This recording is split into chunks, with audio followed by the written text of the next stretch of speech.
মসজিদের ভিতরে সিঁড়ির সামনে ভ্যানটা থেকে আমি নামাজ পড়তে গেছি। আর নামাজ পড়ি বেরিয়ে আসি, দেখি আমার ভ্যান নাই।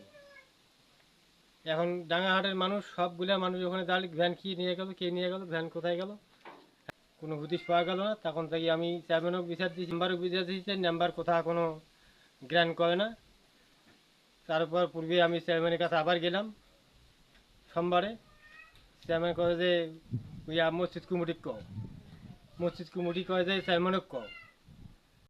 আমার স্বামী গাড়ি চালায়, এখন গাড়ি এখন হেরে গেছে, আমি কি খেয়ে এখন জীবন বাঁচাবো? এখন ছোয়ার পড়াশোনা, টাকা পয়সা নাগে, বহু কিছু নাগে, এখন একটাও দিতে পারছি না। এখন কি খেয়ে জীবন বাঁচাই? কিস্তিও তো আছে, এখন কিস্তিরও টাকা দিয়ে পাচ্ছি না।